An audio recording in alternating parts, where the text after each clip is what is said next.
देख रहे हैं नजर सब पर। लोगों को दो शब्द कहने का संदेश दें। आदरणीय नाहर सिंह जी। भवानी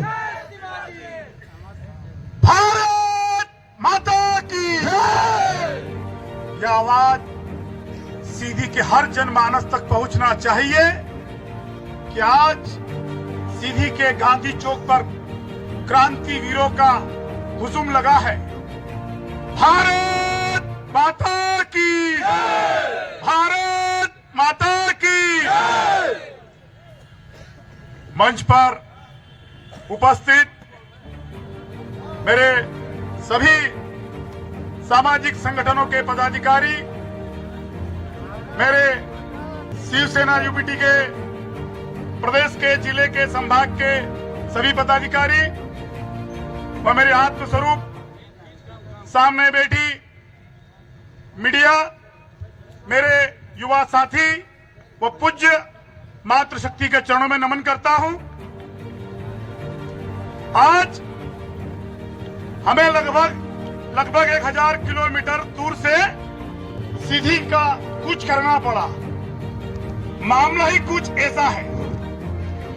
यहाँ के सामाजिक संगठनों द्वारा, यहाँ के पत्रकारों द्वारा जो सहयोग कह सकते हैं, जो अलग हमारे भाई ने, जो हमारे शिवसेना के उपराज्य प्रमुख हैं विवेक पांडे, जिन्होंने भ्रष्टाचार के खिलाफ डॉक्टर एसबी खरे सिविल सर्जन के मुख पर कालिक पोतकर जिस प्रकार से उन अंधे बहरे गूंगो अंग्रेजों को जगाने के लिए भगत सिंह ने संसद के अंदर बम फेंककर अपनी क्रांति की आवाज भारत के हर जनमानस तक पहुंचाई थी, वही काम हमारे युवा साथी क्रांतिकारी भाई विवेक पांडे ने उस एसबी खरे के मुख पर कालिक पोतकर सीधी से आवाज भारत माता पूरे भारत के अंदर पहुंचाई है। मुझे मध्य प्रदेश ही नहीं, अन्य राज्यों से जहां जहां पर हमारे शिवसेना का संगठन है, वहां से बधाई आ रही है। क्यों आ रही है? कि हमारे भाई ने पार्टी का काम तो किया ही है, पर एक ऐसे मुद्दे पर लगातार, ऐसा नहीं है कि विवेक पांडे ने जाके डायरेक्ट सीधे उस एसबी खरे के ऊपर मुख पे कालीन पोत दी। उस सिस्टम से लगातार 6 महीने से हमारा भाई इन बहरों गुंगा की सरकार के अंदर जो भ्रष्ट शासन प्रशासन बैठा है, उन तक आवेदन निवेदन ज्ञापन के माध्यम से हमारी आवाज को पहुंचाने का प्रयास किया, पर यह गुंगे बहरों की सरकार, यह प्रशासन शासन के लोग हमारी आवाज को नहीं सुने। उसके बाद चैलेंज मारकर हमारा साथी उस एसबी खरे के ऊपर कालिक पोतता है, वो सीधे थाने जाकर थाना प्रभारी को सूचना देता है कि मैंने उस भ्रष्टाचार के हवाले किया है। अगर आपको जरूरत लगे तो यह विवेक पांडे अपने निजी ऑफिस पर बैठा है, आपको जरूरत लगे तो मुझे गिरफ्तार कर लेना। हमें गर्व है कि विवेक पांडे हमारा शिव सैनिक है, जो सीधी की भ्रष्टाचार व्यवस्था के खिलाफ लगातार लड़ रहा है।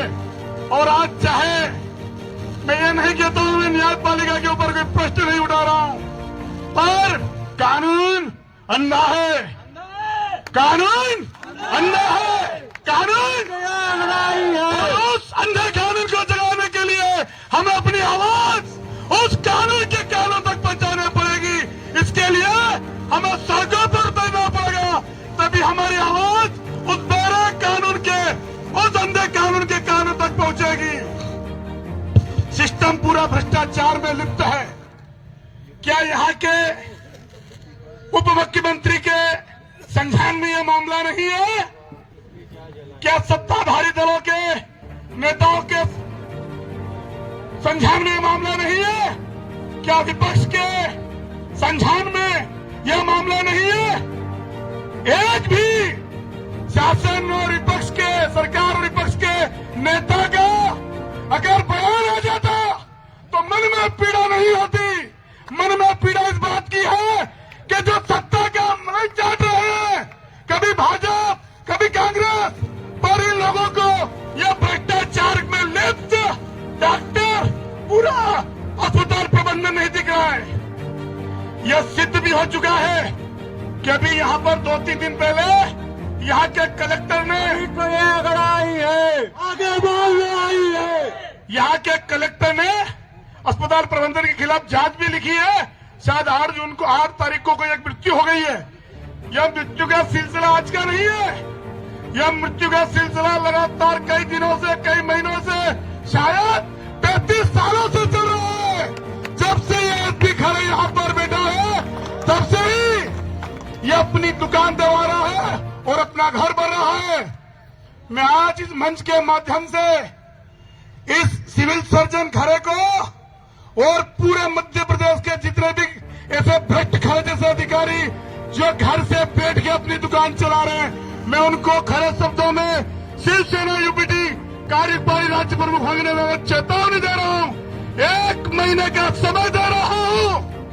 अगर 1 महीने के भीतर अगर तुम अपनी दुकानदारी घर से चलाना चाहते हो, अगर तुम अपनी दुकानदारी चलाना चाहते हो, तो सरकारी नौकरी का इस्तीफा दे देना, वरना हम तुमसे इस्तीफा ले लेंगे और काला मुंह करके गधे पे बिठा के पूरा जुलूस निकालेंगे। अभी तो हमारे भाई ने उसके निजी चिकित्सालय पर जाकर गाली पाती है, हम पूरे बाजार उसका काला मुंह करेंगे, गधे पर उल्टा बिठा के सीधी की सड़कों पर जुलूस निकालेंगे। चाहे वो प्रदेश का कोई सा भी डॉक्टर हो जो अपनी निजी चिकित्सा घर से चला रहा है और सरकार से तनख्वाह ले रहा है, मैं उनको कड़े शब्दों में मेरी चेतावनी है। 1 महीने के भीतर अगर तुम अपनी निजी चिकित्सा चलाना चाहते हो तो सरकारी पद का इस्तीफा दे दो, हमें कोई तकलीफ नहीं है। ऐसे कई डॉक्टर हैं जो एमबीबीएस बनने के बाद में इस्तीफा देकर अपने घर से इलाज व्यवस्था, चिकित्सा व्यवस्था चला रहे हैं। अगर आप हेड भी आपका, टेल भी आपका, ये अंधेरी नगरी चौपट राजा वाला खेल हम नहीं चलने देंगे। और हर भ्रष्टाचारी का, चाहे वो कोई से भी बात का हो, उसका मुंह काला करने में हम देर नहीं करेंगे। जय भवानी। आप सभी सामाजिक संगठनों का, सभी पत्रकार साथियों का जो सहयोग हमारे भाई को मिला है, मैं आप सभी से हाथ जोड़ के यही प्रार्थना करूंगा कि इस लड़ाई को जिस प्रकार से विवेक पांडे लड़ रहा है, उस लड़ाई में आप सभी का सहयोग इसी प्रकार बना रहे। बहुत बहुत धन्यवाद। जय भवानी, जय शिवाजी, जय श्री राम, जय जय श्री राम। लड़ाई है, आगे और लड़ाई है, अभी तो ये लड़ाई है। बहुत बहुत धन्यवाद आदरणीय अध्यक्ष महोदय। भारत माता की। इसी कड़ी में कमा लीजिए, मिट गया, कहा कर गई है पैसा कमा के। हम अब 2 महीना पहले गए रहे तो लाश निकल रही, बेचारा टेम्पो से लग रहा। यह सब तो हम वही अस्पताल में कहे रहे ना कि तुमका शर्म लागे चाहिए। कहीं ड्राइवर नहीं आई, हम कहें हमसे ले ले 10,000 रुपया, 15,000 रुपया महीने थे डॉक्टर का हम दे। कुछ लोग कहें कि ड्राइवर नहीं आई, हम कहें 15,000 रुपया उनका कम भरत हो, हम दे महीना गरीबन खाती। और जा रही है सेवा के बाद, समाज सेवा के। यह आज मंच से ऐलान करी थे कि कौनो गरीब का 100-200 का महीना में 5,000 रुपया तक के दवाई दे फ्री में। अगर पूछ ले नहीं, फोन लगा ले, चले जाए। हम एक कौनो रेखा अब आत्मा, ये सब जो बढ़ रहा है ना, ये सब आत्मा परमात्मा के वास्ते, सब परमात्मा के स्वरूप आई। और मन से ऐलान करी लाए बिल्कुल कि 100-200 400 रुपये के लिए कौनो गरीब के लगे दवाई न हो तो अपना बच्चे में लगे लेके चले आओ। हम महीना में 5,000 रुपये तक के दवाई फ्री में दे। और ऐसा ही करता कौनो जरूरत नहीं है हमका चुनाव लड़के, हमका इनका दुआ चाहिए जौन गरीबन के यहाँ। जौन तू अपने यहाँ से लाश निकाल देता है पैसा खातिर, जौन पैसा खातिर तू लाश निकलता है, तो हमारे घरे के या में जौन वो लाश निकला थी तो तू दूसरे कोसते है। अब जौन सीगा था ना, जौन कहा था हमारा राजभर जौन सीगा था, जौन विवेक पांडे के विपक्ष में बोला ना है ना, तो ऐसे 50 विवेक पांडे तैयार हुई तोरे बोले से, और तो का शर्म नहीं लगे। विवेक पांडे ना तक चुनाव लड़े आई ना कुछ करा नहीं, एक समाज सेवी के रूप में विवेक पांडे काम कर रहे हैं। हुआ हमारा समाज देखला है, और 90 पर मतलब 100% बुद्धिजीवी हमारा बैला जो सोचे समझे के ताकत रखत कि का सही बोलला है कि का गलत बोलला है, और आने वाले समय में सब कई जनता जवाब दे। ध्यान में रखे रहे, यह मंच से बोली लाए और सुन ले कान खोल के, यह न सोचे कि बिसर जाएगी। अब बिसरे वाली बात नहीं है। जब आजादी आई रही तो कौनो क्रांतिकारी आगे बढ़ा, हुआ विवेक पांडे क्रांतिकारी है जो आगे भाई, यह तो का बतावे चाहिए थे। आओ जनता जाग गया है, एक दुष्परिणाम बहुत घिना हुई, और नहीं विवेक पांडे का जल्दी से जल्दी छोड़ा, और नहीं था फिर अपन व्यवस्था संभाले। अगर पूरा सीधी जिले में जागरूक हो जाए ना, जैसे 500 जनता बैलाई तो सबका कुर्सी बचाओ मुश्किल पड़ जाइए। ध्यान में रखे रहे, यह कौनो चेतावनी नहीं दे लाग, यह सही सही कही लागे।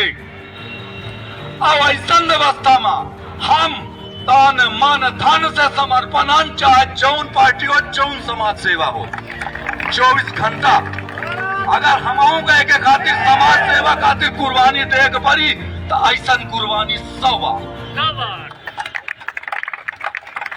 आए हुए हमारे प्रदेश से मंचासीन इनका टाइम दे ला है, और बात नहीं हाँ कि जो बता हम बचा ना जवाब नहीं दे सका, खड़े होकर बात करा। जब मैंने आपको होशियार माना था, प्रशासन के दिन कुर्सी पर गया तो जब जाए ऑफिस में और निहटते नहीं आई, अरे साहब बैठला काहे के साहब आए, काहे के साहब आए, हम तो का साहब बनाए ना है, तू साहब ना हम बनाने तो का साहब, तुम्हारे शर्म नहीं आए जब तुमका समझ नहीं पहुंचे लगा। अगले साल बताई थे छोट के बाद बताई थे कि सत्य बने पानी के विराम करम, इतना दुष्ट लोग हैं यहाँ प्रशासन में बैठे जो ने कौनो सीमा नहीं आए। ठंडी में गए हम कमरा लेके बस स्टैंड में, एक टाइम का गरीब मिले न सोन क्यों पा रही, उनसे पूछन कि काकू कैसा ना आया, ले कमर और ले ठंडा तो ले लें, कहीं की आए रंग पेशी पर हमारे लगे आज चले जा पे काल सीधी आवे के पैसा नहीं आए, हमका बाबू कहीं की काल पुण्य है, तौने से बस स्टैंड में सोए हैं। सोचिए बना सोची, फिर हम उनका कहना चलिए बना का खाना खवाए दे बस स्टैंड होटल में, कहीं हम दाला खाना ना खा, हमारे भूख नहीं आए, हमका 10 रुपया के चना खरीद के बना दे दी, ओकर बदुआ लागी ना, ओकर जौन तू बैठे माला माल कुर्सी में ओसे ये में उसूलते रहा ना, हुआ ओकर बदुआ लागी ना, तो हर एक्सीडेंट में मौत हो, ये तो ध्यान में रखे रहे।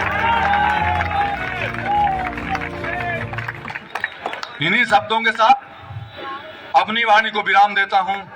जय हिंद, जय भारत। एक बार बोल दीजिए, जय हिंद। दिल्ली क्राइम, नजर सब पर।